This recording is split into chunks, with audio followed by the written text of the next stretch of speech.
గౌరవనీయులు శ్రీ టి దేవేంద్ర గౌడ్ గారిని మాట్లాడాల్సిందిగా కోరుతున్నాను.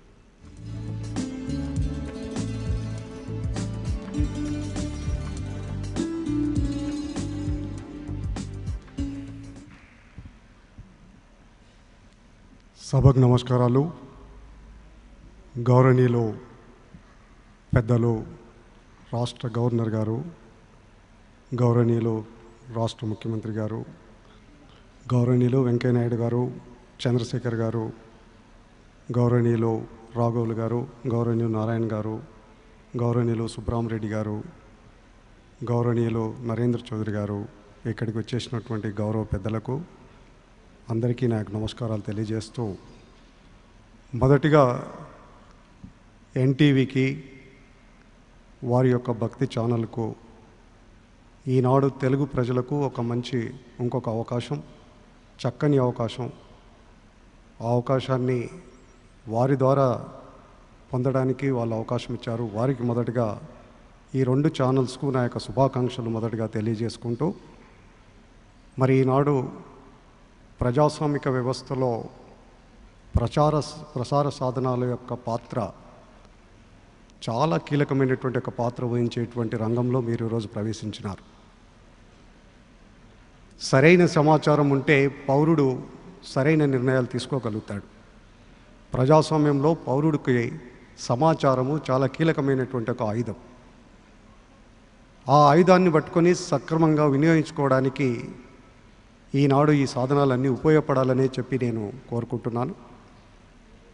కానీ తమరి ఆలోచనే ప్రజల ఆలోచన కింద, తమరి అజెండానే ప్రజల అజెండా కింద మార్చే ప్రయత్నం ఎవరు చేసినా, ఏదైనా ఒక సంఘటనలు సందర్భాలలో ప్రజలు దానిలో క్యారీ కావచ్చేమో, కానీ తర్వాత వాటి యొక్క విశ్వసనీయత వాళ్ళు ప్రశ్నించడం మొదలు పెడతా ఉంటారు.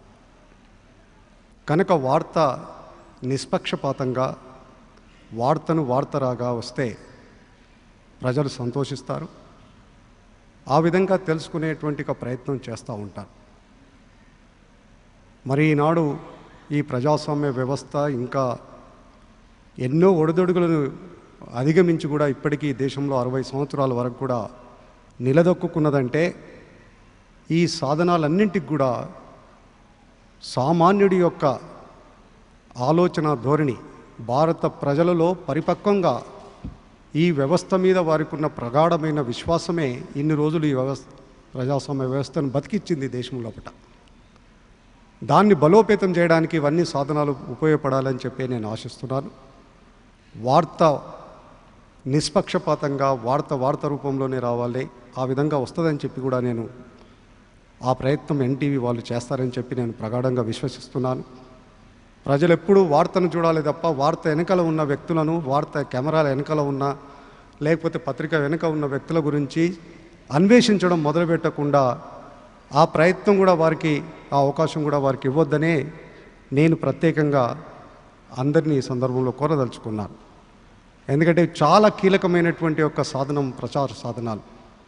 ఆ సాధనాలు ఎవరికైనా ఈరోజు నరేంద్ర చౌదరి గారికి అవకాశం దొరికింది ప్రజలకు సేవ చేసుకోవడానికి, ప్రజాస్వామ్య వ్యవస్థను బలోపేతం చేయడానికి.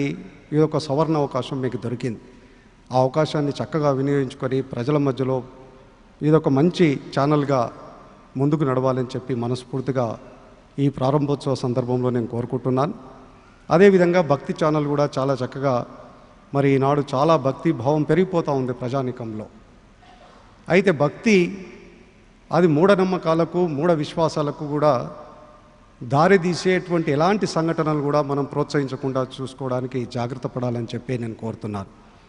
మానవ కళ్యాణానికి, మనుషులను మనుషులుగా గౌరవించేటువంటి చక్కని సాంప్రదాయబద్ధమైనటువంటి ఒక సమాజ నిర్మాణానికి ఈ భక్తి ఒక మార్గంగా ఉండాలనే తప్ప, భగవంతుడు వారికి ఆ విధమైనటువంటి ఒక సాధనంగా భగవంతుని వాడుకోవాలనే తప్ప, భగవంతుని పేరుతో, భక్తి పేరుతో, మూఢనమ్మకాల పేరుతో తోటి సమాజంని అణచడానికి, వారి యొక్క మౌలికమైనటువంటి యొక్క హక్కులను కూడా కాలరాసే పద్ధతిలో జరిగినటువంటి సంఘటనలు ఎక్కడ కూడా ఏ సందర్భంలో వచ్చినా దాన్ని పక్కకు పెట్టి సమాజ కళ్యాణానికి ఈ యొక్క భక్తి ఉపయోగపడే పద్ధతిలో ఉపయోగపడే విధంగా మీ యొక్క ఛానల్ ద్వారా ప్రజలు ఆ విధమైనటువంటి యొక్క స్వేచ్ఛాయుతమైనటువంటి వాతావరణంలో అందరూ కూడా చక్కగా ఆనందించే పద్ధతిలో వారు దాన్ని ఉపయోగపడే విధంగా ఉంటుందని చెప్పి నేను ఆశిస్తున్నాను.